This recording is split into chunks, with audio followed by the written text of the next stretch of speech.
And welcome back to Life Changing Challengers. My name is Brad Minus, and hopefully you already know that by all the other episodes that you've listened to.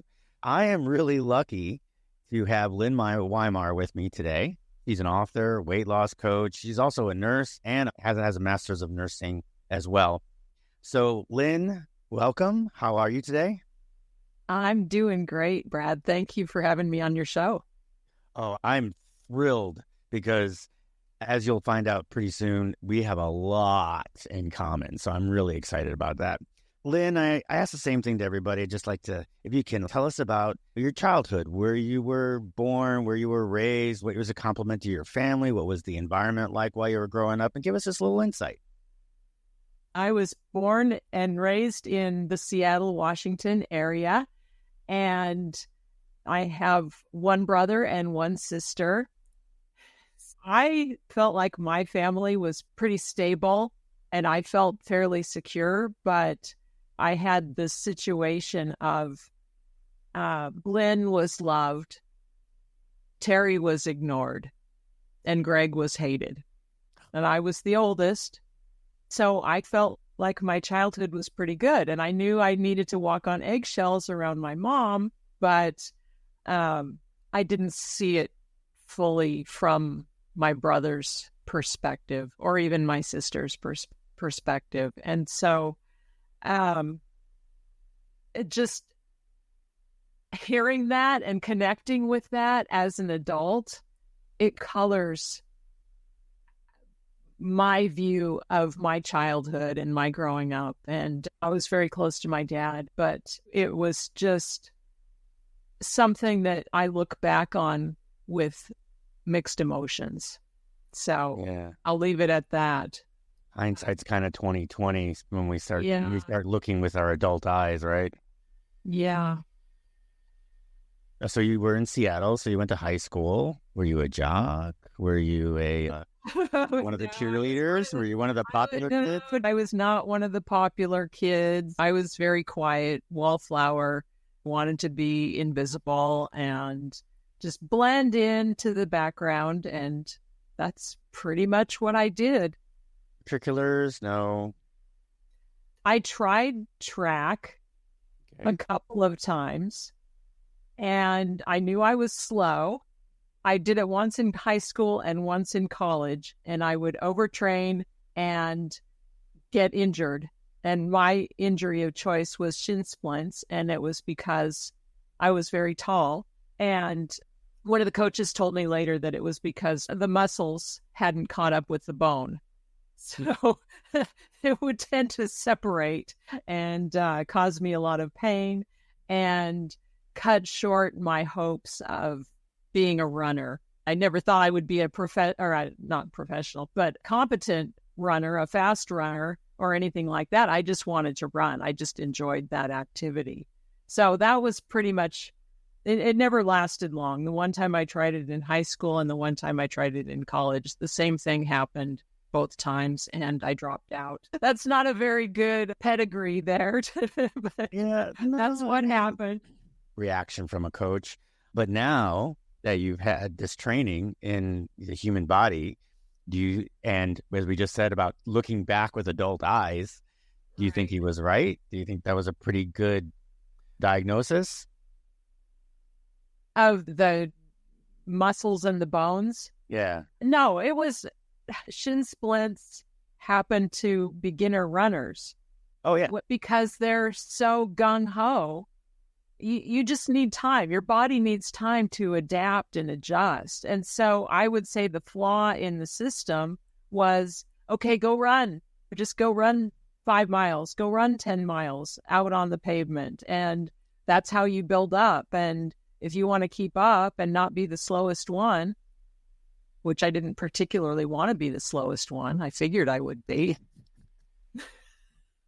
But I'll tell you what, really, the shin splints were excruciatingly painful. But here's what was more painful for me was the track coach was also the math teacher. And one day we had to run, we called them 880s back then, 880 yards. We had to run something like 8 880s. after a pretty big warm-up. And I didn't know how I was going to be able to do that. That seemed really hard to me. So I ran my 880s, and my last one was exactly 4 minutes, 4:00.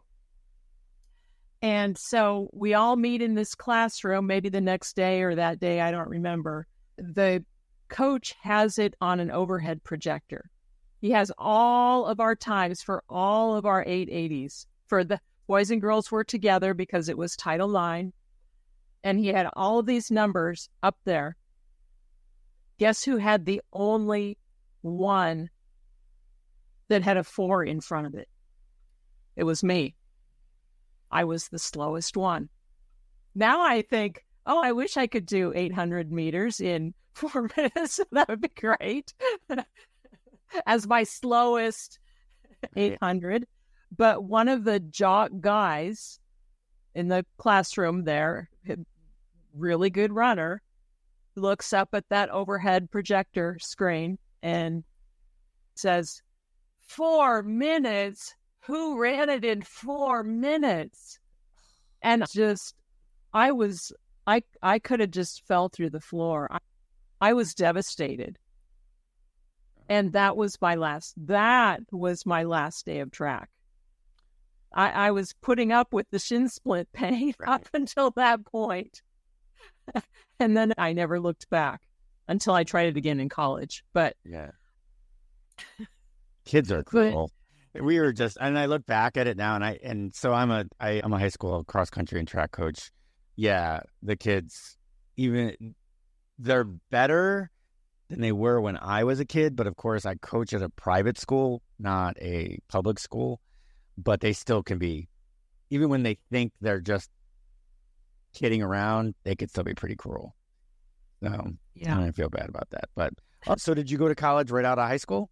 Did you just graduate? I did. I majored in English, and I would have maybe gone toward a healthcare career, but I considered myself to be very bad in math and science. So that's what I did. You tried track in college. That didn't work. You got through college, graduated. Then what happens to Lynn? Oh, I got married before English degree, which I had been told anytime anyone would ask me what I was majoring in college and I said English, they would say, oh, you're going for your MRS degree. Actually, that was not my intention, but that is what happened. We had 6 kids. We went into Christian ministry. You had kids? 6? Yeah. Oh, okay. I homeschooled them up in the mountains of Idaho for the last 20 years of that range. Okay, we're getting, whoa, hold on. We're getting interesting now. Here it was. Okay. She's talking about being a wallflower, and she's got going on, thinking that her life's kind of dull, and all of a sudden, whoa, 6 kids, moves to Idaho in the mountains and homeschools. There's got to be some stuff uncovered here. We got to talk. First of all, tell me about the compliment of the kids. I have the most amazing, brilliant kids. So. Okay. 3 boys, 3 girls, 4 boys. 5. Wow. This 1 girl. Wow. 5 boys were the mellow ones, and my daughter was known as the wildfire of the family. But she's very precious, very sweet, very compassionate. So that by you saying that you got married prior to this, I'm thinking college sweetheart. I met him in college. Yes. All right. Excellent. Listen, you did it, and you said Christian ministry, so that's great. So yeah, no, that's fabulous. We need more of that. I wish we could. It's one of those things that I believe is things that we're missing here in this environment that we're in right now is good nuclear families that really take pride in either serving God or serving some other cause. Yeah, yep. I will say that I had my ideals of what it was going to be. And I had all my dreams and just this godly Christian family, and we're homeschooling and we're raising kids to reach their full potential and all of these kinds of things. But unfortunately, it ended up being all about appearances and reputation, because we weren't, like, my husband was not a pastor per se, but it was a faith support ministry. And he had the idea that in order for God to provide for us, we needed to be perfect. And so things looked very different at home than they did when we all went to church on Sunday. That it made it a very difficult environment, I would say. All right. Can you expound a little bit on that, just so we get an idea of what's, when you step into or when you step out of this, where you were going, what you're coming from? As if you don't want to, that's fine. No, I'm happy to share it all. I'm not sure what you're asking, but... So you had a public persona and a private persona, and the public persona was perfect. It was this perfect Christian family. Right. What was going on? Because you mentioned that it was very different within the confines of your home. Yes, thank you. Yeah. Yes. So a lot of lengthy lectures that would be very cutting to a child's psyche. And me being a more withdrawn type of person, not liking conflict, I was more closed off in myself. I'd see a lecture coming or even a discussion, and I would retreat. I would leave because I didn't want to hear it. I got to the point where I knew I couldn't do anything about it. I would say, one time I said to my husband, I don't believe that you should be disciplining the children in anger, is what I said. And he says, I disagree. And it was very much emotion driven, which was so different than my ideal of how to raise children. And they were always in trouble. They were always getting spanked or scolded or for very minor things. And the religion was used against us. I will include myself in with the children. If one of the children expressed an interest in spiritual things, which was of course expected of us, it would be, and then there's some infraction. You said you wanted to follow God. You said, and it would be hung over our heads. And I went very underground in my relationship with God. It was like, I don't even want to go there. And so it was very much the opposite of what I had envisioned Christian marriage to be. And it sounds like he weaponized religion to cause like emotional abuse. That is what it was. And I went into protection mode, trying to protect them as much as I could and trying to protect myself as much as I could.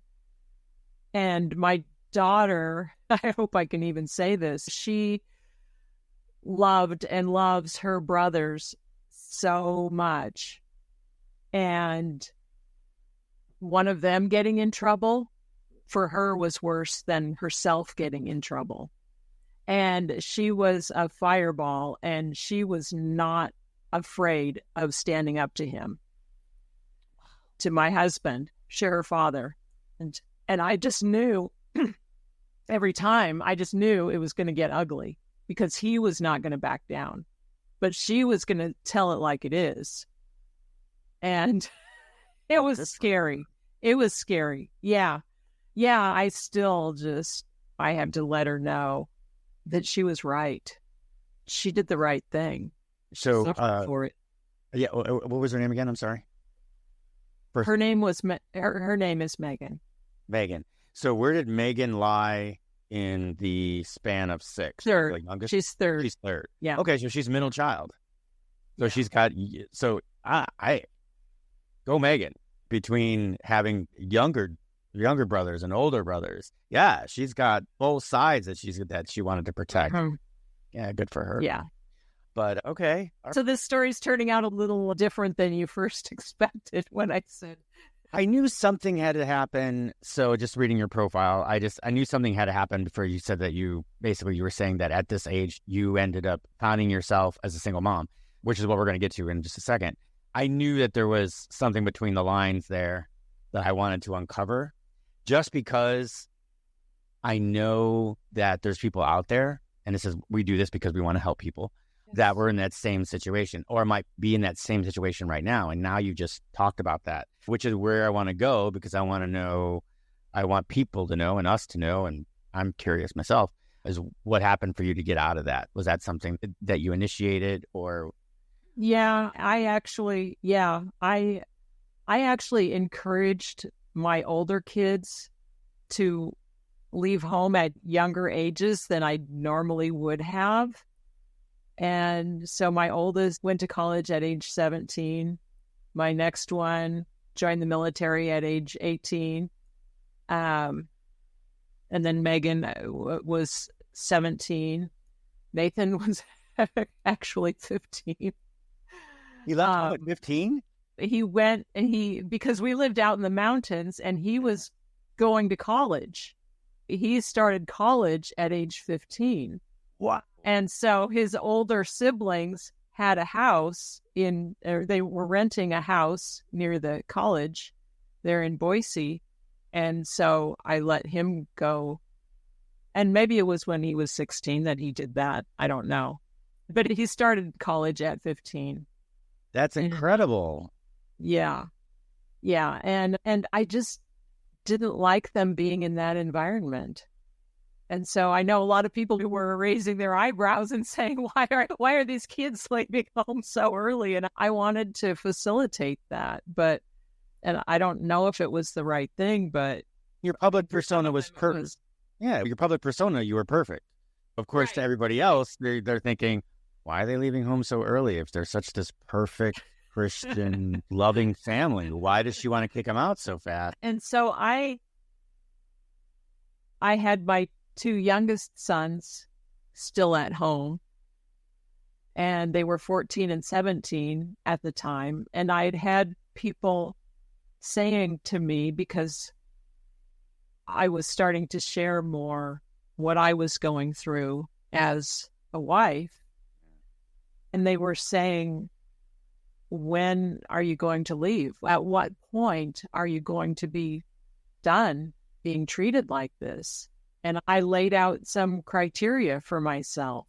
When he starts doing this thing that he used to do, because we've been the gamut of working through this. If he starts yelling at the younger kids the way he used to treat the older kids, or if he starts treating me the way he used to treat the older kids, and he starts calling me names and yelling at me, I won't be able to handle that. I will need to leave. And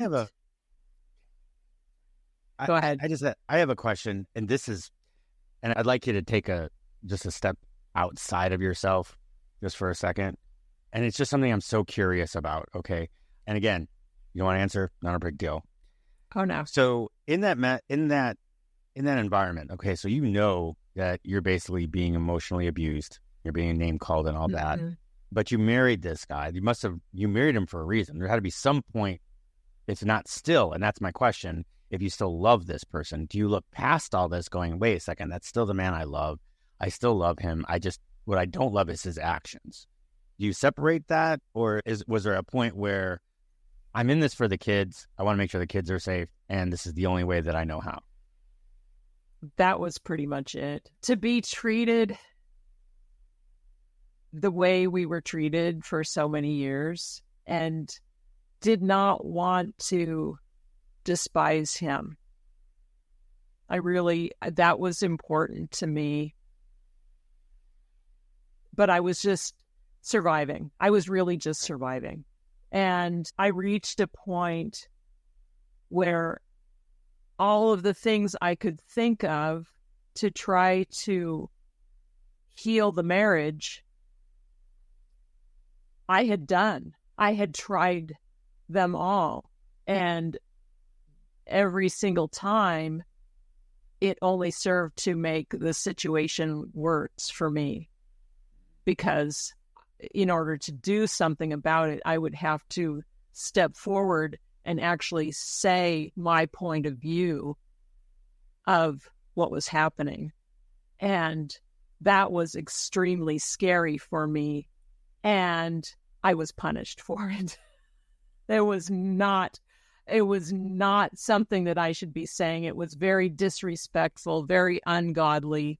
And I was asking for divorce. I was asking for it. And so I felt when I reached a point of, okay, I've done everything. I've tried everything. I've gotten help from other people, advice from other people, and I've tried their advice. I've tried everything, and nothing's working. That's a mild word, that it's just not working. But I wasn't looking for anything for myself. A lot of marriages end because the needs aren't being met, or there's not good communication, or the love has fizzled out, something like that. For me, no. It was not any of those things. I just wanted to survive. I just wanted to hang on and hold it together. That was all I cared about. And I reached a point of hopelessness. Like, things are not going to get better for me. All I have to look forward to is the next 40, 50 years of just hanging on, just trying to fly under the radar, just trying to not be noticed. It wasn't happening. And in fact, my ex-husband saw that we didn't have the kind of marriage that other Christian couples had. And he started accusing me of a lot of things, but of putting up walls against him. And so I could not win. I was in a no-win situation. When you realized that, was that the turning point where you were just like, hey, yes, except those things that I alluded to started happening more overtly. And so I woke up one morning, it was the day after Mother's Day, actually. To him, I was still in bed, and he's standing there yelling at me and saying, he didn't actually say, "You are a liar, you are evil," but he's saying, "What you say is lies. What you're doing is evil." And he's yelling this, and I'm going, I just woke up like, what? I don't even know what you're talking about. And I'm laughing now, but I was terrified. I was shaking. And then I thought, after things he went to work and all this, and I thought, okay, this is it. I said that this was the line, and I'm going to leave. And I couldn't do it. I could not make myself do it. And then a couple months later, this same scenario happens again. And then a month later, it happens again. And I couldn't leave. My resolve was growing stronger that I needed to. Finally, so 7 months almost after that first day after Mother's Day thing, I said to my sister, done. I'm just really done. I cannot do this anymore. And she had no idea. She saw the happy Christian family. She didn't like my husband, but she saw this front, and that's all she knew. And so it was a bit of a shock for, she and I went out to coffee when we were actually on vacation with them. And I just said, I just cannot do this anymore. And just a few days later, when we returned home from vacation, I actually fled. We'd gone to church, and I told a friend of mine they were mutual friends, that our kids, the two youngest, were going to go over to their house after church and visit. And so since they were going to be doing that and we were going to be kidless, my husband says, okay, we need to have a date. We're going to have a date. And I knew what a date meant. And I knew that I was done. I wasn't going to put up with, I wasn't going to play the game anymore. And I told this friend, yeah, I am one altercation away from leaving. And he wants to have a date after church. And her eyes got really big because she knew what was happening. And it was just the two of us, and we were in his place of ministry. And he read a couple of chapters from the Bible to me. And you could probably guess what one of the chapters was, Ephesians 5. And he went on and read Ephesians 6 too, so as not to just single out Ephesians 5, about how I should be behaving as a wife, basically, was the idea. And he pulled out a book that he had given me for Christmas on marriage, because he really wanted to work on our marriage. And so we read together the first chapter of this book. And it was about this couple, and the husband was very much like my husband, except that he was also physically abusive. And the big climax of the chapter is the husband picks up the wife and throws her across the room. I don't remember anything else of this chapter of this book, but he asked me what I thought of the chapter. And I said, this is very much how I'm feeling. This is very much how I feel, how the wife was portrayed. And he says, I've never thrown you across the room. And I said, no, you haven't, but this is how I feel I'm being treated. And he says, can you give me some examples, some recent specific examples? And I had almost 30 years of this. I was done trying to give examples. I was done trying to explain. I knew the consequences of that. And I stood up and I said, I can't and I won't. And I opened the door and I walked out the door and I closed the door behind me and I ran down the steps. And we were on a college campus because it was a college ministry. And I just ran. My running skills came into play. I was darting between buildings so that he wouldn't be able to just drive down the street and see me running. And I got to this thing that we call the Green Belt in Boise, Idaho. And I knew then that he would not be chasing me on foot. He knew better than that. And wait a second. This is 7 months after Mother's Day. This is January in Idaho. This is January 3rd, 2010. In Idaho, and you're running outside. It's got to be 20 below. It wasn't 20 below. No, it wasn't that bad. Fortunately, I had my coat on. I probably never even took off my coat. I don't know. Because I know I didn't stop and grab my coat. I must have already had it on. I never thought of that. Yeah, I already had my coat on. And I had these refugee friends, a family that I had befriended, and they lived just off of the Greenbelt, and I ran to their house and they took me in, and I was just sobbing. I was so devastated. It was just the hardest day of my life, the hardest thing I ever did. But I just had to do it. And so I basically left with nothing. And my oldest son drove me back home that evening to pick up some things for myself. And my husband, he was furious. He was just furious. And I just didn't even talk to him, and just got some stuff and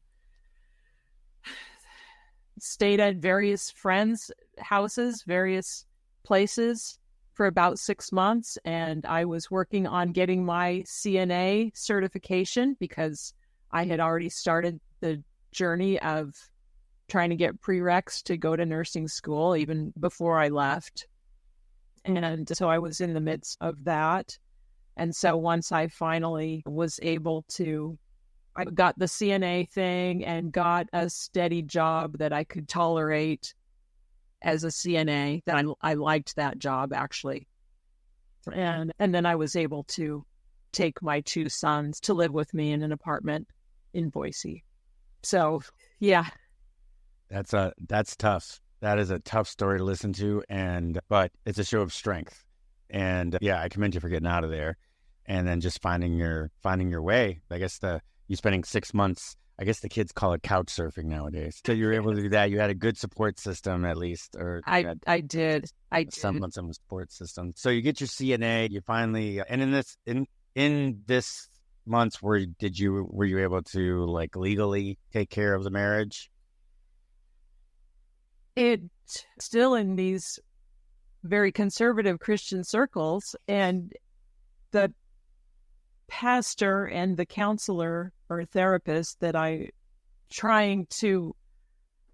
still hoping that me leaving would put enough pressure on this image and this ministry and things like that, that he would want to look and address the problems. But he was very busy making sure that it was all my fault and that everybody agreed with him. That's what he would say if we were together in a counseling setting. Everybody agrees with me. Everybody thinks you should come back home. And I had a few friends, and I would tell them that, and they would just laugh, and they would say, "No, Lynn, and anybody who knows you knows that's not the case." Yeah, I can imagine. Even people that are deep into their faith and are very. The only synonym that I can use right now that's coming to my head is very Handmaid's Tale-ish. I don't know if you saw that series or not, which is basically a cult, but that are just that doubt. Even will see as they look, they'll still see that. Yeah, I'm bare to watch stuff like that. No, I don't blame you. I just don't even. Yeah, I would definitely suggest don't watch that. All right, so let's move on. Let's get out of this. Let's move on because you're away. You got your 2 kids. All the other kids are safe and sound, living, going to school. They're thriving. And you said that you had a 17-year-old who was with you. So that son was pretty much on his way to school too, or did he go a different direction? Or he actually still lives with me to this day. Okay. And then the 14-year-old has gotten into. They both are heavily into the tech world. Both very brilliant and very functional adults. Yeah, I gotta tell you. So the way that I make money, real money, is I'm in the tech world as well, and I have been for about a little over 22 years. And I got to tell you, some of the people that I worked for and worked with, I worked with this one guy who, if big company, like Fortune 500 company, and if they would have lost this kid, there was going to be a lot of painful cybersecurity stuff going on that they would never be able to manage on their own. Right. Turns out, never graduated high school. Yeah. And he did most of his learning just by books and trial and error and the whole bit. And if they would have lost him, out of all of these other execs that have got like double and triple degrees and they got doctorates and the whole bit, this is the kid that basically was keeping 60 different facilities from being hacked. So Yeah. I got nothing against, and I worked with a bunch of people that didn't have degrees in tech that were big into the tech industry. So more power to them. More power to them. All right. So you've started your you got your CNA, and did you start nursing school like right away? Did it take a little bit? Let's see. I was admitted to nursing school in fall of 2010, I believe. And yeah. Oh, and the divorce was actually final 2 years later. I waited 2 years. Okay. And I will say that was also a very difficult thing because it went against what I felt were my values.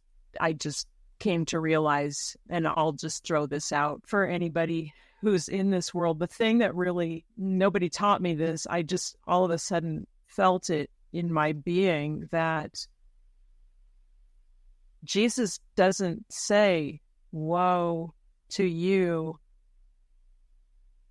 tax collectors, or woe to you who get a divorce, woe to you who get angry. He says, woe to you, religious leaders. And that, when I realized that, it was like, I'm not the one that killed this marriage.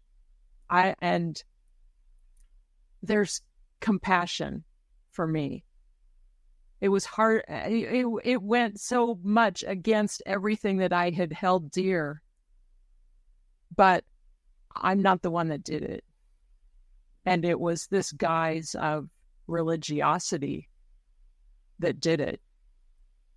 And what finally helped me to cross that line and seek the divorce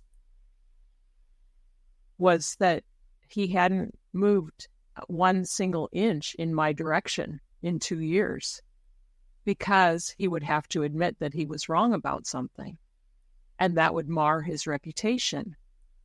And therefore, the only thing that ever mattered to him, from my perspective, was his reputation, his ministry.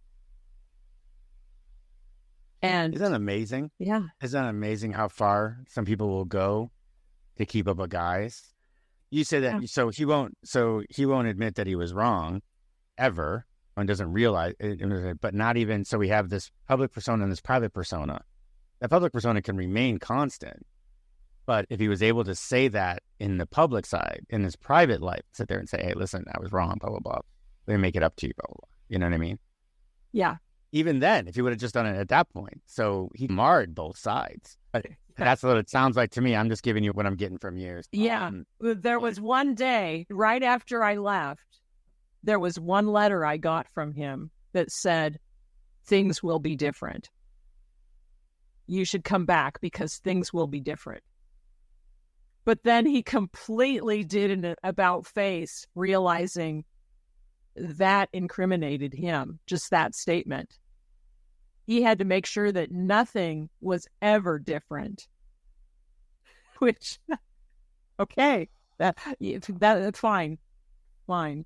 Now I'm glad. Now I'm glad that things got to the point where I had to leave. I knew I had to leave, because I could have just stayed and could have just kept surviving and just hanging on and just taking it all. And now I have this amazing, beautiful, incredible life. And I get to live my life, and I get to love my life, and I get to talk. Yeah. Without being afraid of being in trouble for whatever I say. And it's incredible to me. It's just that we probably take the whole episode talking about the negative and the hard story, but I'm so grateful to be in this place now. And it gives me so much compassion for women who are stuck, not even, I don't even talk about the marriage thing so much, but they're stuck in their own mind, in their own circumstances, and their own habit patterns, and their own addictions, and all those things. And I just so want people to be free, to be able to live their life and find that life, even if they're over 50, because it all happened for me after 50. When in my late 40s, I thought my life was over. I really believed that my life was over. And no, actually, it was just starting. That was like being in the little cocoon, and the butterfly came out. And yes, it did. All right. So some of the fun stuff. So at 50 years old and you walk into your first nursing class, what did that feel like? Fortunately, it was a community college. And so there were more adult learners. I was one of the oldest in my nursing class, but probably not the only older person. There were a couple of us. But I was very much...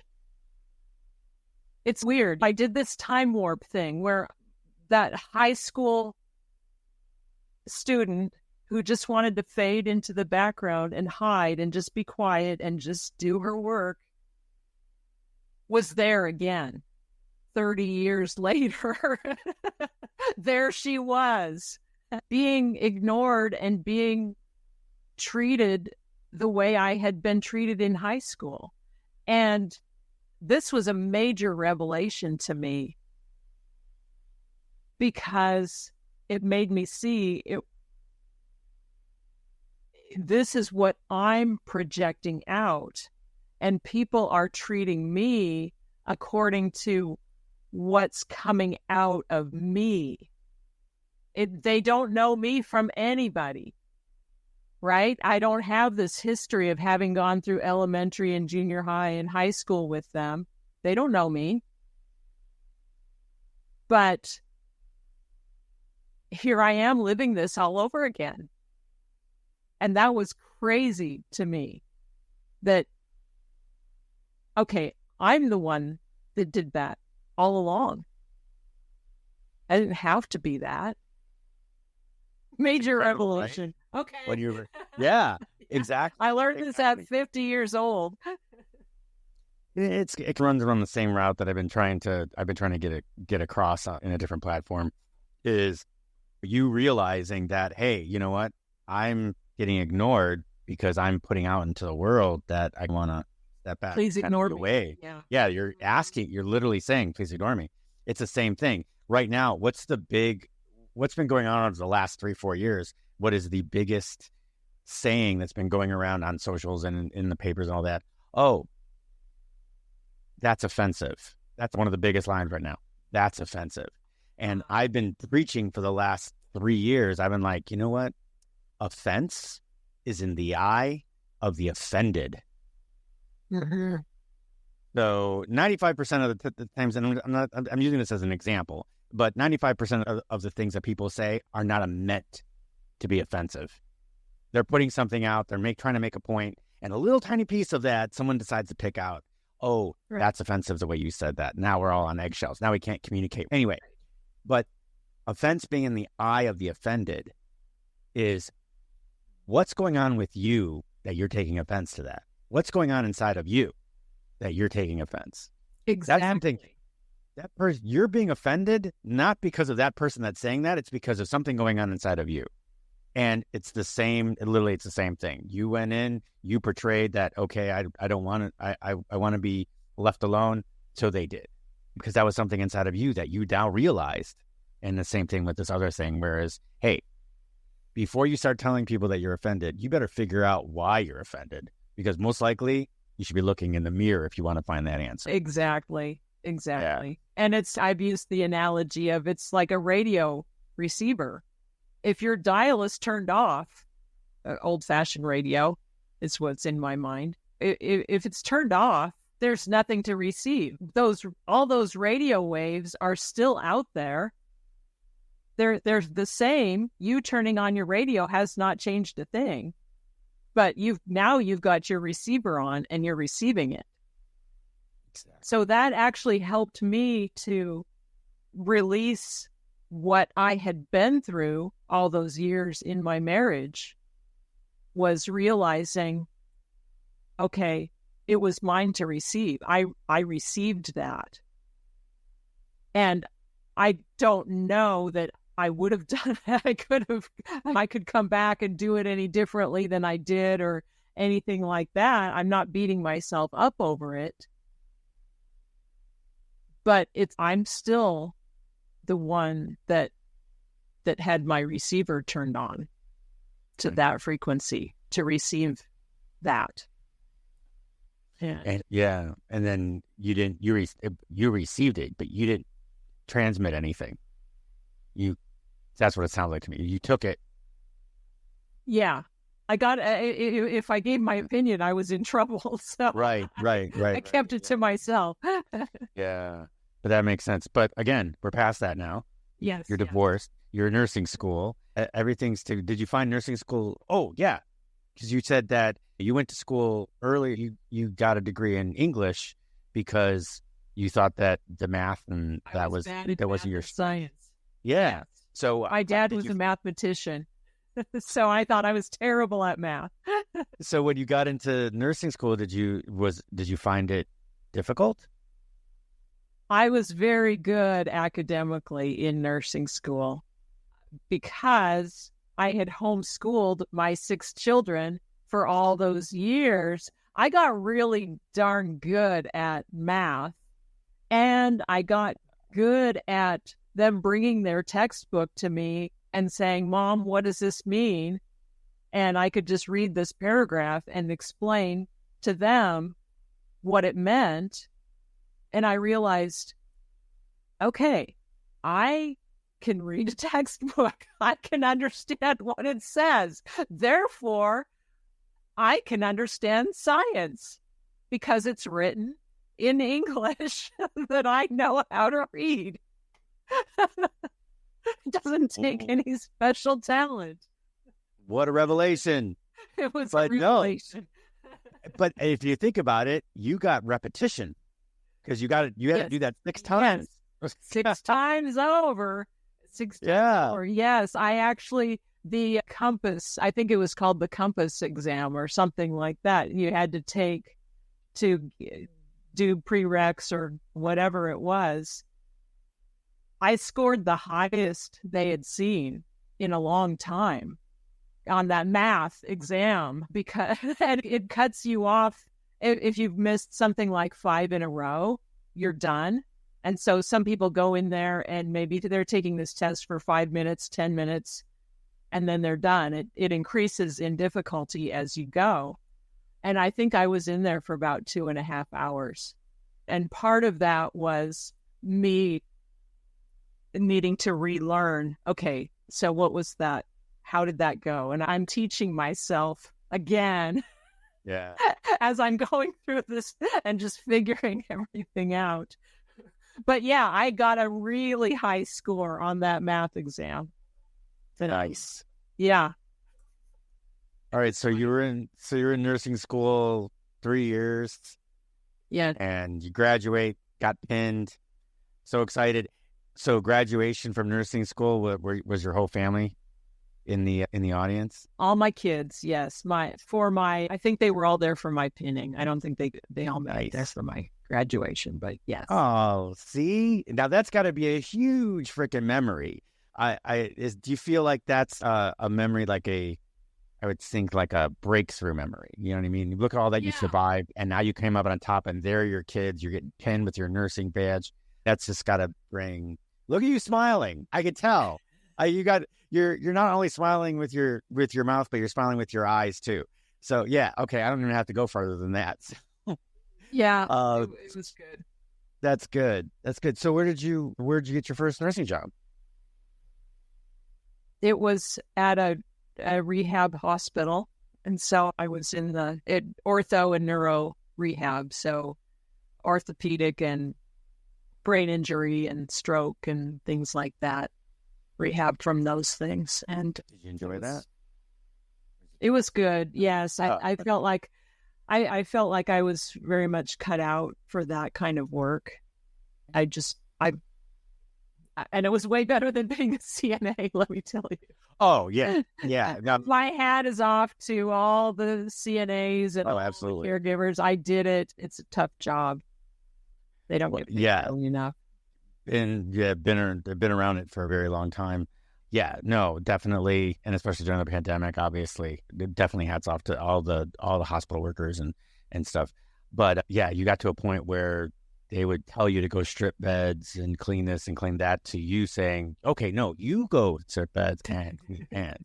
And I think that nurses who have been CNAs make the best nurses, in my opinion, or at least I felt like I was always willing to get in there and do all those things because I had been there and I know what it's like. And I just always wanted my patients to be comfortable and well cared for. And I never felt like that was above or below me.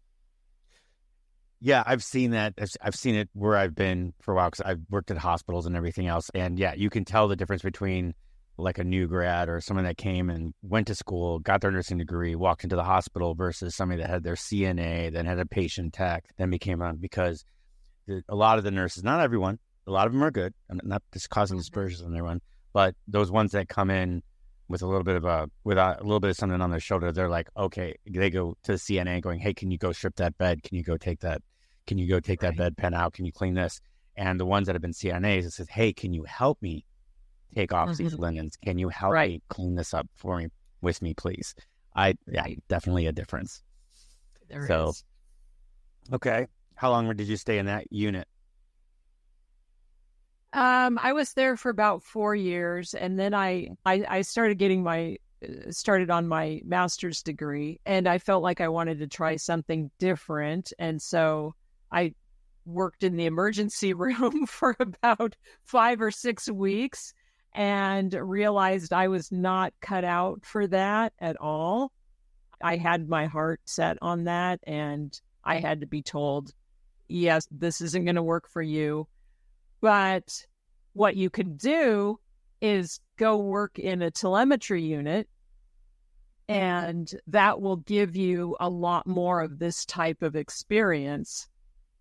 And then you can work there, and then you can come back after you've had a year or whatever of experience there. You can come back to the ER. And I really found that I was not particularly good in the telemetry either. It wasn't really I'm such a caregiver. And you need a different kind of mind than what I've been blessed with to do those kinds of jobs. I think probably both the caregiver and the English major side of me was coming out, and I was a good nurse, but you need to find where your niche is. And what I had in my head as my niche really wasn't it. And that was a hard realization for me. But as I was going through my master's degree, I chose our education and leadership route. And so I left telemetry and came back to the same rehab hospital that I had worked at previously as a nursing supervisor because I had that degree then. Nice. Yeah. How long did you do that? Only about 18 months. So this is the whole other facet of the story, is that while I was a CNA, I met this man who was a paraplegic, and he was so much the opposite of what I had come out of. Just so simple, content, grateful, even as a paraplegic. And we fell in love. After he got out of the care center that I had been working in as a CNA, we started dating, and we got married in December of 2012. So I married a man in a wheelchair, and he was very strong, healthy, independent. But about a week after we were married, he started getting sick, and he was diagnosed a few weeks later. When I finally dragged him into the doctor, he was diagnosed with end-stage renal disease and had to start on dialysis immediately. And so the 9 years that we were married, he was on dialysis, and the last 7 years of that, I was doing it at home. And he had a lot of severe problems that put him, he was a very complicated patient, and he would have to go to the hospital for months at a time. And he almost died so many times over. And we were living in the Boise area, and we decided that we wanted to live up in the mountains. That had still been my heart, to be out of town and be more in the country. And so at the time that we moved from the city out into the country, I still had it in my head that I was going to be able to do dialysis at home with him. His father came to live with us, so I was going to be able to manage this whole household and have a full-time nursing job. And it just, something was going to give, and that was going to be me. That's when I decided that this little fledgling business that I was trying to start, I would just try to make that go and do that full-time. And that's when I left nursing. So That's a long answer to your story, to your question. Yeah. Yeah. So when did that, all right, this fledgling business, what was it? How did you come up with the idea? When did you come up with it? One of my sons started a business that was for people like me just wanting to start a business. I probably shouldn't get into all of that right now. I don't know. But I was at a conference that he was putting on for his company. And it just really inspired me that I needed to do my own thing, because I had always had this entrepreneurial bent, and my son got that from me. But I had put it all on the back burner a long time before. And I just started thinking, okay, what is something that I could do that encapsulates me and my passions, that I can really help other people. And I went through a whole bunch of ideas, but the thing that really stuck with me is what I ended up calling Be Fit Beyond 50, which is my business name. And just for women over 50, like I was saying earlier, to find their life and find their passion and be set free. My focus became, because as I was going through my master's degree, I kept going toward obesity. I kept wanting to research obesity pandemic in America, because as a nurse and as a CNA and caregiver, this had broken my heart to see these people at the end of their life having a much shorter and very low quality life because of thousands or millions of tiny little choices that they had made for so many years. I really wanted to do something about this. And standing at the bedside as a nurse, handing this person the little cup of pills, here, take your pills. I knew I wasn't really doing anything for them. As much as I cared about them, what I could do for them was so insignificant.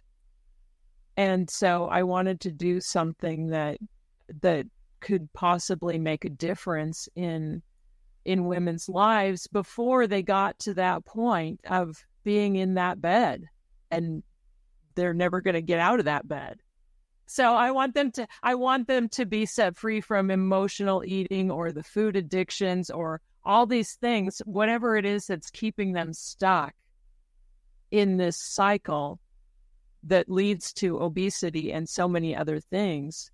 Break out of that, transform your thinking, because it's not about the diet, it's not about the exercise, it's here, and it's here. It's your identity, your view of yourself. And I mean, that it brought together so many things for me. And that's why I'm here, basically. That's how I got here. Amazing. So you just happen to, because obviously anybody that takes a look at your pictures, or you're thin, you're not anorexic, you're not obese, you're perfect pretty much. You would think that, so for most people, they're thinking like, oh, I lost 140, and I've got people on the podcast that I lost 140 pounds, and it took me a while. I took several different journeys to get there. So because of all that, I gained all this knowledge. So now I can impart it to other people, which I say, fantastic. Keep it going. Yes. You went more of the scientific route, because you were learning through academics. And sounds, as you were going through that, looking at it in a way. Okay, tell me about it, please. Yes. So in my 30s, when I was really struggling in my marriage, I allowed my mind to go in a direction that ended up being really detrimental to me.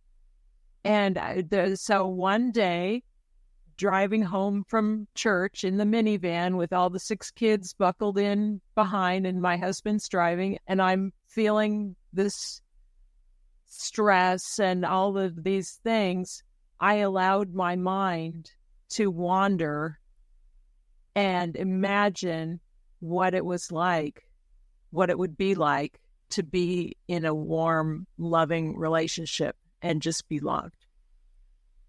And that felt good, all those feelings. And I remember consciously thinking in that moment, nobody will ever know. I can think whatever I want, and nobody will ever know. And it feels good. And that probably went on in that delusion for I don't know how long, until I realized I was stuck and I couldn't get out of it. And I came to realize it was an addiction. And the harder that I tried to get out of that, it was I call it an emotional addiction. It was the emotion that I was addicted to, the feeling. And the harder I tried to get out of it, the worse I was so ashamed and felt so helpless, because I had this vision, this idea of myself that I was very self-controlled. And all of a sudden I wasn't. And I just could not get out of it. And finally, I had to call a friend and confess to her what was going on, what was happening, and that I was powerless. And her first words to me were, and I was shaking, I'm sure, I don't remember exactly, but it was so hard for me to get these words out. Because we had this facade of being perfect. There's nothing wrong here. And so for me to confess that to her was a big step. And her words to me were, "You're human." And I just felt this just relief come over me. And that was my first step out. And it was a very important step. But I learned a lot on my journey out of being addicted. And so fast forward, I have so much compassion that I never would have had for anybody who is caught in an addiction. I can't sit there on my high horse and say, oh, that's so sad. That's so hard that you're addicted. I'm so sorry. And be superior to that in any way. Because I was just as out of control as anybody. It's just mine was easier to hide than a lot of others. And meanwhile, there are so many women living in so much shame. I talk to so many women who they've never told anybody that they're struggling with a food addiction or emotional eating or anything like that. And it can be obvious sometimes, but then we tend to say, oh, I'm big boned. Oh, I don't know why I can't get out. It's my thyroid. It's this or it's that. But they're so ashamed and they're eating in secret and they're covering over so much and they're suffering. They're in a prison. So I can't say, no, it was just academic. And then in my 50s, I hit this very stressful period of my life and I had gained weight after having been very fit in my early 40s, and menopause, nursing school, taking care of a sick husband, all these things, working full time. I gained probably 25, 30 pounds, and I was trying to diet. I kept trying to diet and realizing this is hard, and it wasn't working. I was really trying. I did not like that extra weight hanging around my middle. And I had never thought I would be in that position. And there I was. And I didn't know how to get out of it. And so it's my journey out of the first thing and then my journey out of that extra weight and finding the answers in unexpected places where that are not being addressed in the diet industry or just in the normal dialogue of society. That I just really wanted to be able to share what I found, because really it's a path of freedom. It's not a path of having to deprive yourself and exert a whole bunch of willpower and all those things. It's finding a freedom within yourself and a healing from the addiction, and then living your best life. It's not, okay, forevermore, now I have to abstain from all these things that I love, or I'm going to gain all this. No, it's completely different than that. And so I just wanted other people to experience that. Now you're heading into my territory. When I got into this one company, I joined Toastmasters because I just wanted to do something different, and I had to do a research speech, and I called it Goiba. I was like, Goiba, get off your butt, America. Goyba, get off your butt, America. And 2 years later, I was at a Toastmasters convention, and I basically was going over what you were going over, and of course, including exercise and stuff. And basically giving statistics on how many people are how much time is spent on the couch, how much spent is watching TV. And 2 years later, I was at a Toastmasters conference, and one of the guys came up, and this was a competition that I had done the Goiba speech. And he goes, you, Goiba. And I was like, all right, it resonates. But you started talking about, like, you got to abstain, or you got to get rid of this stuff, or you've got to diet. And I have always been a proponent to replacing. You don't get rid of it. You just replace it with something that either tastes better and is more nutritious, or just something that's more nutritious. For instance, if people are finding it, they're heavy on starches and they love their mashed potatoes and everything else. And I'm like, mashed cauliflower. It says make it the same exact way, put a little of this and that. It's a lot less it's a ton less calories, and it tastes just as good, if not better, sometimes, depending. You know what I mean? Little things like that. Mm-hmm. I'm like, all right, if you have mashed potatoes 3 times a week, twice a week have mashed cauliflower and the other time have mashed potatoes. And all of a sudden they've just saved like 3,500 calories a freaking month just by just that one little tiny little choice. Right. Which is probably something that you have a million different examples of. But so basically that's that revelation to you, is that all these women are being stuck just like you. You understood that. Mm-hmm. And you turned it into, you went into the weight loss portion of that and decided to hone in on, is that what I'm hearing?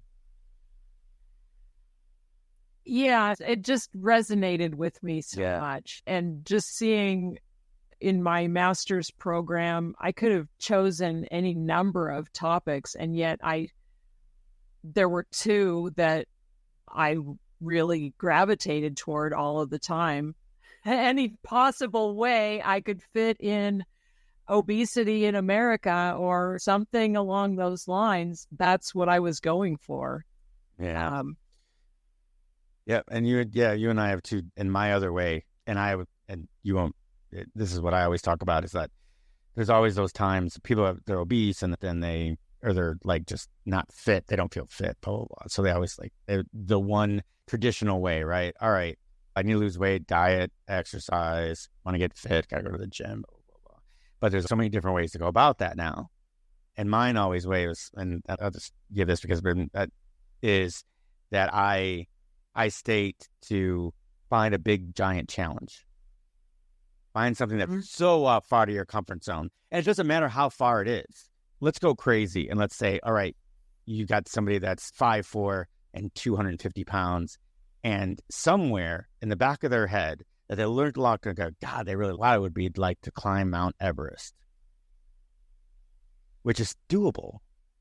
So I always say that, and even when I coached group 0 to 5K classes, I'd be like, the first class was like, tell me something you've seen on television or something you heard about that just really resonated with you. You'd always love to try, but because of finances, because you don't feel like you're fit enough, you don't believe in yourself enough, you don't that it's something that's just a pipe dream. And people would come up with these crazy things. And I'm like, there's no reason why you can't do that. You probably can't do it tomorrow, but somewhere down the line, put it out there. And if you want to lose weight and get fit, go after the goal.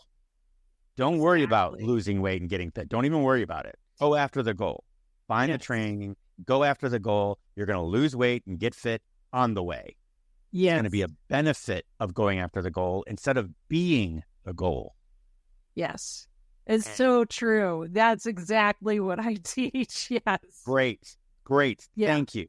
Because I can't seem to I get there. The people that take my advice are like very successful and their mindset changes. They believe in themselves. When I've got people that are like 220 pound women, 220 pounds, they've been a nurse all their life, blah, blah, blah. And because of the eating and everything else, and then they realize that they're not really that fit. They're sitting behind a desk a lot of times or in the nursing station. They're not moving around as much as they did. They find themselves gathering stuff. And then all of a sudden they're like, oh, I can't do this. I can't do that. And I'm like, no, I'm like, pick something you want to do. I'm like, get a coach, get a personal trainer, whatever you need, or do it your own. Do it yourself. There's plenty of freaking information out there. Pick something that really resonates with you, decide to do it, and go after it. Mm-hmm. Don't put it, and you're going to find these little tiny goals that's going to mark your way on the way there. One of those goals is not to lose weight, and one of those goals is not to be able to bench press 350 pounds. That's not what it is. The goal is, okay, I want to get to Everest. All right, the first thing I got to do is my first goal is Mount Rainier. And Mount Rainier or the not so steep side of Mount Rainier, because Mount Rainier goes up. You're right there. What am I talking? You're the one that you're there. Yeah. So there's one side where you can snake up, and there's another side that they train for Everest on. Yes. Exactly. So your first goal is, I want to be able to get up there. And then the second goal is, I want to get up there in a certain amount of time. And the second goal is, all right, if you're in that area, but at any place, if you're in Arizona or whatever, you find that one rock face and you're like, all right, I want to be able to get up a quarter of it. I want to be able to boulder it. I want to be able to do this. Those are your little goals. Yes. And that will get you all those other little things that you're thinking about. You'll find weights dropping off. You'll find you're getting fitter. You're finding that your energy is starting to skyrocket. And because you've got to fuel the workouts, you've got to fuel those goals. You're going to be learning about it. Nutrition. Yeah. You don't want to put junk in your machine. Why would you put bad gas in your beautiful, expensive car? That's a great analogy. I'm going to start using it. That's fantastic. Yeah. I have not used that. Yeah. And it's in my trailer, but I talk about a woman that was 260 pounds and she was 5'1", and she said after failing at dieting and little things, and she looked on television, saw Ironman World Championship at Kona and got inspired. So she learned a little bit more. She found out that she lives out here in Florida and Ironman Florida. So she says, I'm going to do that race. And then 18 months later, she's 120 pounds, standing at Panama City Beach in a very small wetsuit, ready to take on Ironman. And it wasn't because she wasn't thinking about carbs or fats or blah, blah, blah. I got a little bit celery stick instead of right. Oh, yeah. Yeah, exactly. She wasn't thinking about any of that stuff. It's no, I need so much of this to be able to fuel my workout tomorrow morning. That's a 20-mile bike ride and an hour run. And I need to figure out what fuel do I need in order to get through it? Yeah. So where did you come up with the 5 pillars? Is it pillars? 5 stages? Yes. It's all just evolved over time. That pretty much encapsulates what I teach, and just something that after talking with somebody on the phone and seeing where they are, the life that they're living now, it gives them hope that there is a different way. There's something else besides, okay, keto didn't work for me. Now I got to find the next diet.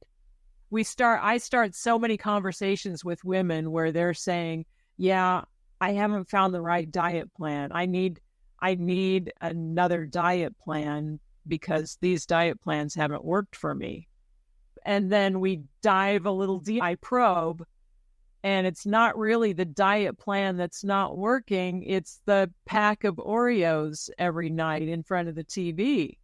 You can go to every nutritionist and dietitian and doctor and say your diet plan's not working.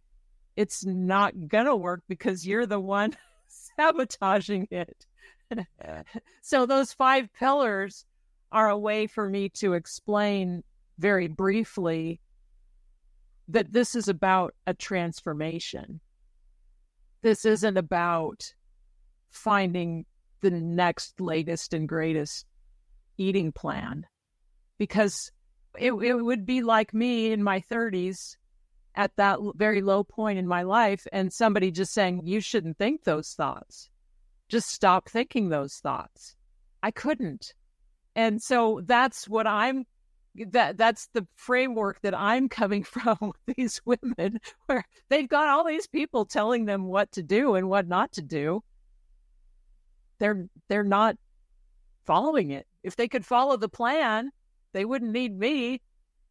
And there are plenty of people that don't need me, and that's great. I'm glad for them that they don't need me, but the ones that do, I'm here for them. And so those 5 pillars that I talk about are just hooks to hang those kind of smaller transformations within the big transformation. Okay.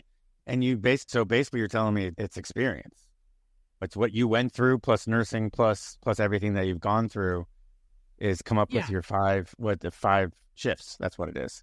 Yes. The 5 shifts. Yeah. I have to say that this is, it's a revelation that there's actually someone out there that's like yourself, that's out there coaching and saying, 1, you replacing, going for a goal, stepping out of the mindset that you've got to either do keto or paleo or you got to do intermittent fasting or anything like that. It's something that's a little bit more entwined that you need to be able to manage, turn off, however you want to go about it. I'm not giving away the 5 shifts, so I'm going to leave that alone. But I am going to give you the URL if you guys all want to know it. And I'm going to have it in the show notes. So Lynn's site is befitbeyond50.com, and that's where you can find out all about her and her programs. But if you go to befitbeyond50/webinar/view, you'll get to see her webinar, which I've gone through it. Amazing stuff. So if you want to learn how to get from being stuck from yo dieting and why you're having that relationship with food, check out the webinar and check out these 5 shifts, because I think it's really going to help you out if you're in that position. And a lot of people are. Obviously, we've got a 77% obesity rate in America, which is crazy. And 80% of Americans start a new diet every year or are on a diet. And if we have that kind of statistic, why do we have 70-some% overweight or obese? Yeah, and that's nationally, right? We can even dig deeper into 15 to 25 teenagers and then young kids. Oh, I have to tell you, I live just an hour and a half from Disney World, and I've got a yearly pass, an annual pass. So I'm there quite a bit. And I can't tell you the amount of times that I'm looking around and these kids are like, oh, but mommy, I just want to sit down. Can't we just sit down for a little bit? Oh, but here you are in the most magical place on earth. And what I think is normal is the kid yanking on the hand of the parent. Oh, we got to see this. We got to see that. Oh my God, we got to do this. We got to do that. Now you've got these kids going, can't we just go see a show? Can't we go sit down? For me, when I went to Disney World the first time, no. Oh, we're going to go see a show, honey. No, I don't want to. No, we're going to ride rides. Come on, we got to ride. And I'm like that from the moment we woke at 6 a.m. to 9 o'clock at night. And I'm like, no, I don't want to leave, blah, blah, blah, blah. And these kids are like, can we just go back to the hotel? I'm like, really? That is are sad. You kidding me? That's very sad, yes. But then you look at the parents and you see why. And you're like, oh, okay. So it used to be hold on to the hand, right? And you're like this little kid holding onto the hand. But no, now they're grabbing the hand of their parent who's riding on a scooter. It is, I have to tell you, Lynn, don't get me wrong. It's not like you're seeing like wheelchair scooter gangs walking through and you end up behind them in line. It's not that. It's not that bad. But the number is definitely increased. And it's sad. So if we can get to a certain percentage, at least a small percentage of those people, and sit there and say, let's find out what is the underlying thing, which you cover in the 5 shifts, then we're gonna make a dent in that. Yes, I hope to make a dent. Love to make a dent. Well, yes, you and me both. Yeah. So super excited about that. So yeah, that's my whole thing. Yeah, and that's my model, because my model is by the race. So you're like, somebody wants to lose weight, pick a race. You want to get fitter, pick a race. Pick an event, pick a race, pick a challenge, which is why this is called life changing. You challenge yourself to get out of a marriage, and then make something of yourself. Do what you were passionate about doing, and you did it, right? And then you found that maybe that wasn't quite what you thought it was, so you shifted again, and now would you say that you're in a place that you love and care for, and that you're doing things that you're passionate about? Oh yeah. I drive myself crazy sometimes with my passion. I'm thinking, where does this even come from? I don't even know. Why do I want this so badly? But in a funny way, it's humorous to me to see this in myself.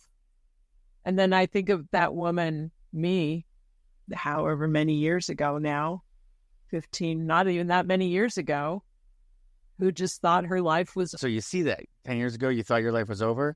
Now, happy, healthy, teaching other people how to be healthy, and it's through service.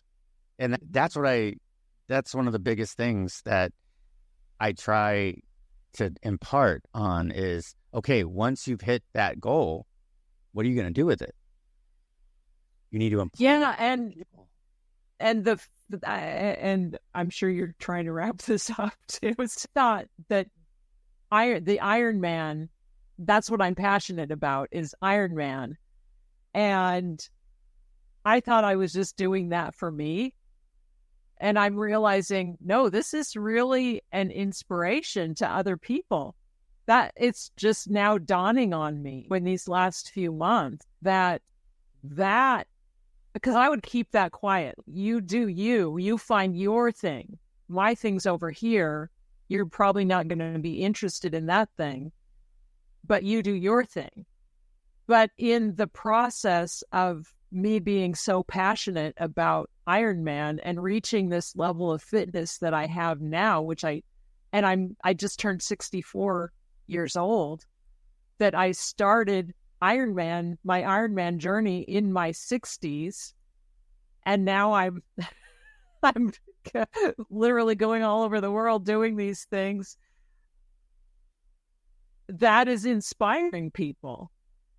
All right. They don't have to think that they're going to do an Ironman, but it's inspiring them, like you said, to find that spark within themselves of the thing that they want to do, and realize it doesn't matter how old you are or what your starting point is. You find that thing and you go for it.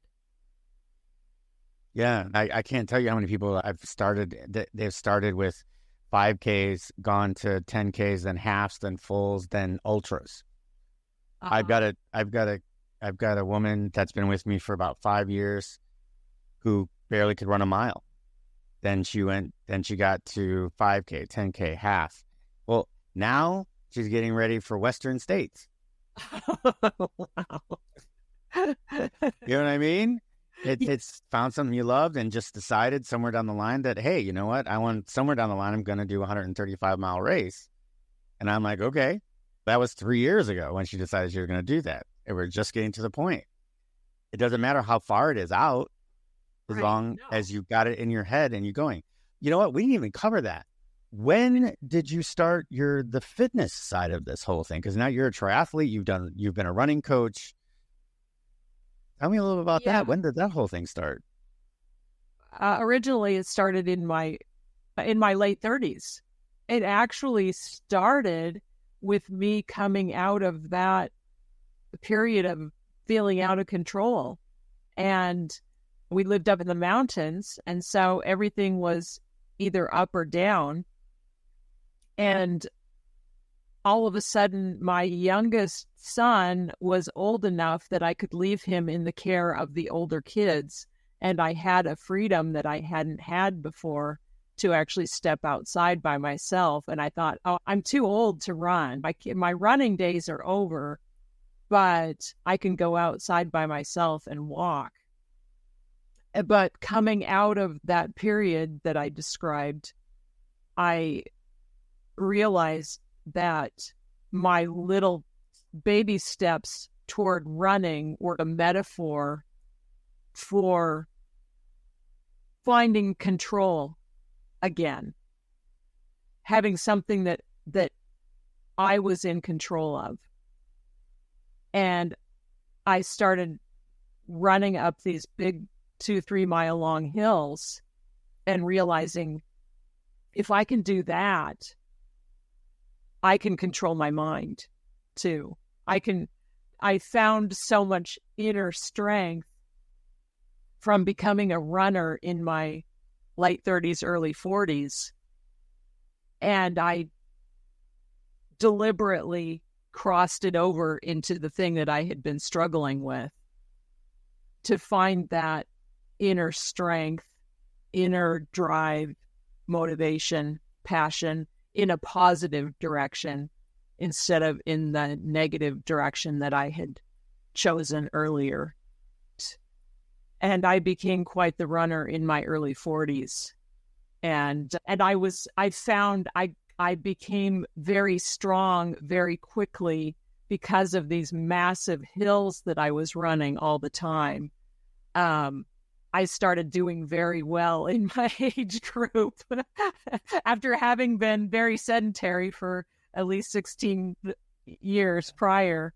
that really was a transformation. And then later 40s to mid 50s, all of that stress and life upheaval, all of those things, I thought it was gone. I thought I had lost that.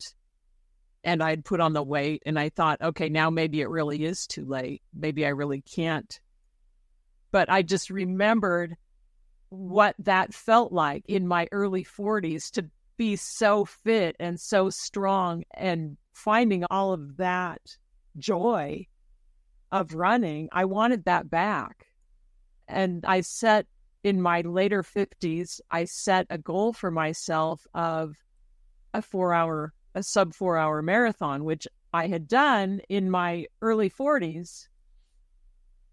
And I never could get that same passion back again. I never could train at the level that I had done. And maybe it was because I didn't have the resistance of somebody telling me, no, that's unspiritual. And then me deciding I'm going to do this anyway. I don't care what you say. I'm out there. And I didn't have that anymore. I didn't have anything stopping me, but I didn't have any resistance. And I couldn't develop that passion again. I couldn't find it.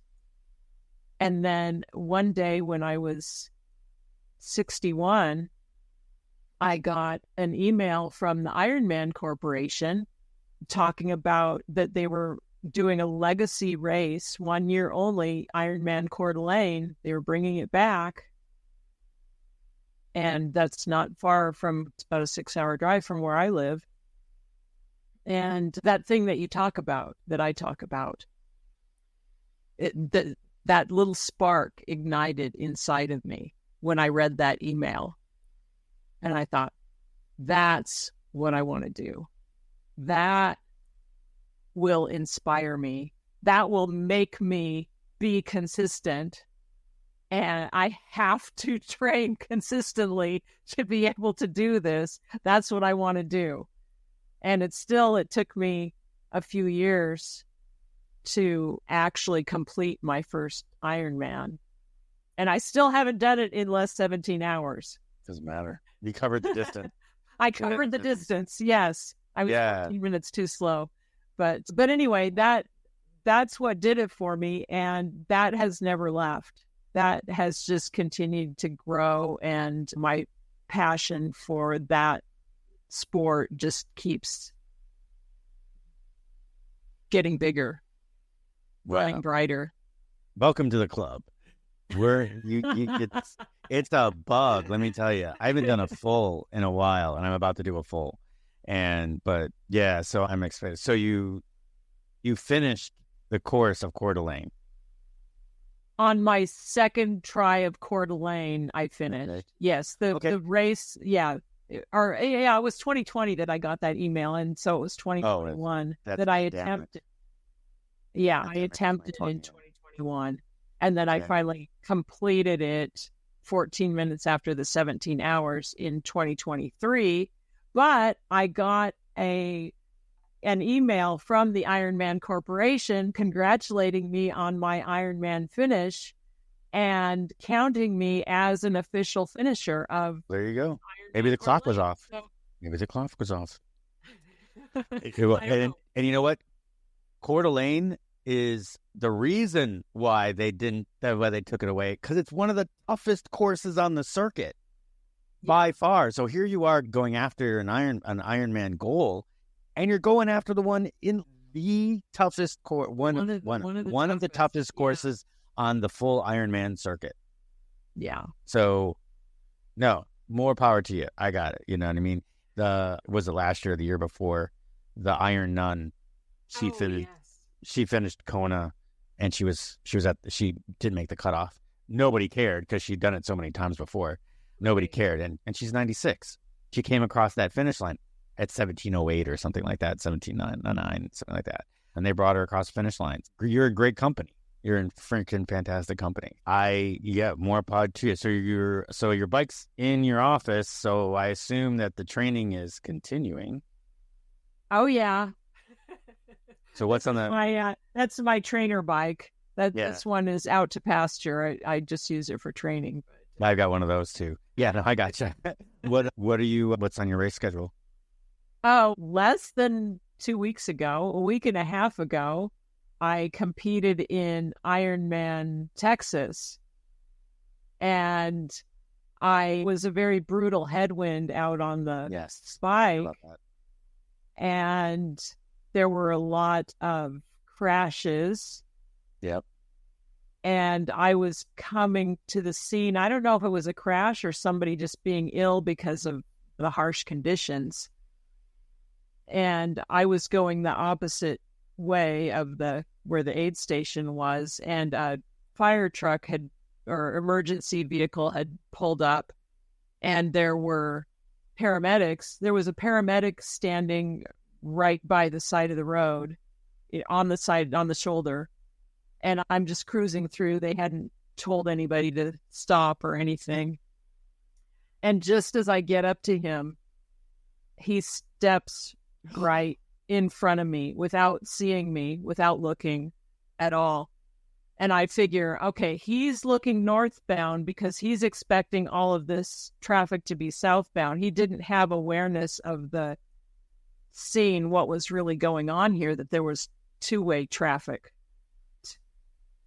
And I crashed into him. Fortunately, he was in the full fireman garb. And so he absorbed some of the impact of me hitting him, but amazed that I can be on this podcast and I'm fine now. But I had this very purple eye. My whole side of my face was road rash. I dislocated my finger. I looked down at my finger and it's pointing in the wrong direction. And I snap it back into place there on the scene. And so I actually sprained 2 fingers and I got some abrasions on this arm. And so the medics patched me up. That was at mile 50. They patched me up and I got back on the bike and I completed the bike. I also got a flat tire, unrelated. And I also stopped to help somebody else who was really struggling. And I missed the bike cutoff by 10 minutes. So I completed the 2.4 mile swim and I completed the bike, 112 miles of the bike. And I was not able to keep going for the... Man. So sorry. That stinks. It stung. But I was proud of myself for getting back on that bike and completing that course. So you took the words right out of my mouth. I'm proud of you. Because I got to tell you, because there's a lot of people that would not have done that. Most people would have crashed, dislocated a finger, and said, "Okay, now there's an ambulance right there. Thank God." So, here's what I have to say about this. I used to be a master excuse maker. I would pull any excuse out of the book not to have to do the hard thing because I was so afraid of failure. And that continued into my adulthood a lot when I've gradually grown out of that. But somewhere along the line, it was when I really started running in my 40s, I realized I had such a passion for it. I wanted to run so badly that what I would have taken as an excuse to not run, it was more, okay, how can I do this? How can I figure this out that I can still run in this terrible weather? And I realized, okay, that was a big shift for me. And it has carried over now. And so being splatted there on the pavement, okay, is my race over or can I keep doing this? And it's so natural now for me to think in those terms that I don't even think about it. If I'm able to keep going, I'm going to keep going because I'm very invested in this. Yes. So we'll just see how far I can get. 100% agree. And that's fantastic. No, I'm proud of you. Most people would not have gotten up. So I am proud of you for doing that as a fellow Iron person. I am, that's amazing. But that's That's great. So 2 weeks, so that you were training for Ironman Texas. Unfortunately, you came across some conditions that weren't going to allow you to finish that. So do you have something? Do you have something in your mind and in your brain that you want to do going forward? Well, I don't know if it's going to happen, but I really wanted to qualify for the World Championships in Nice this year for the women. And that's a long story, but it's easy for women now. This is one of the rare times in the history of women's athletics that it pays to be female, because it's very easy to, I shouldn't say it's very easy, but to get into the World Championships as a female, it's much easier than as a male at this point in history. And so I was counting on being able to finish Ironman Texas to have my first sub 17-hour finish and to be able to claim a spot at the World Championship in Nice. And so that hope was thwarted. And my coach is saying, there's Ironman 70.3, Coeur d'Alene. There are ways to still qualify for the full distance championship if you do that race.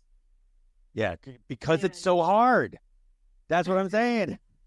Because it's so hard. They're like, oh, if you could do the 70.3 at this level, we'll send you to do the full World Championship. Yeah.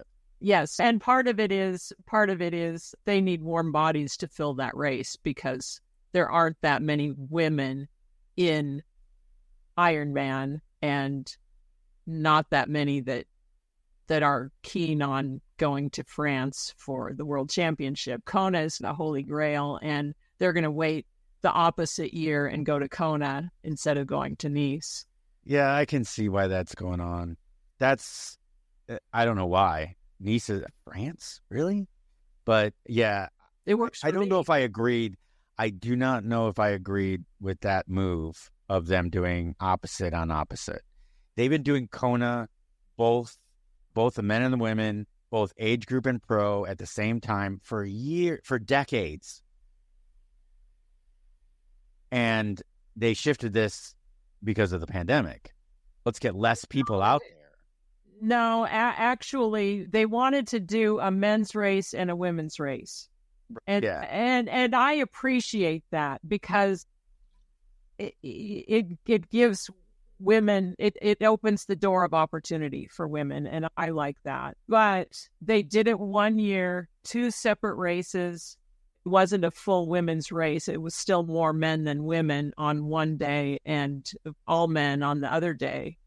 But Kona, or the island of Hawaii, could not handle double the influx, because you've got double the participants, double the support people. Even though it's on 2 separate days, they didn't have the infrastructure to be able to handle that many people coming in, double the people.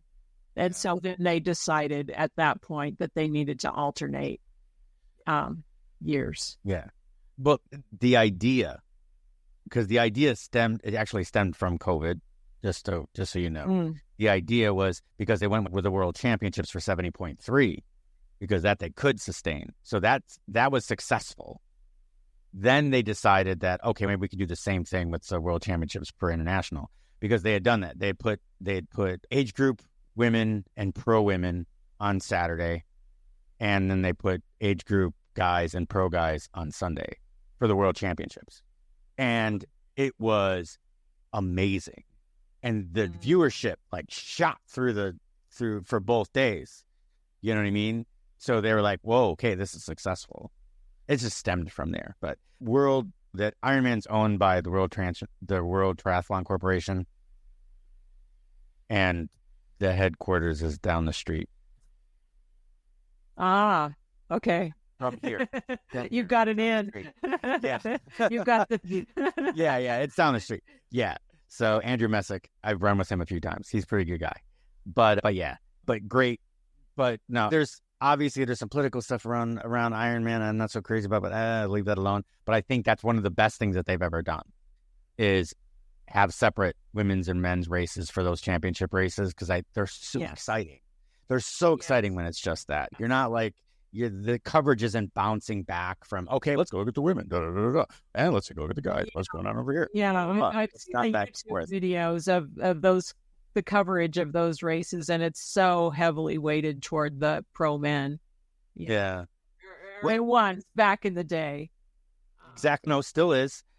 For like Boston, if you watch the Boston Marathon, it's the same thing. Of course, it's only a couple hours versus 8. But yeah, it was that way. But I'm from Chicago, so any excuse I get to go back to Chicago, I'm excited for. So for the longest time, I just kept doing the marathon. And for the longest time until the year before the pandemic, the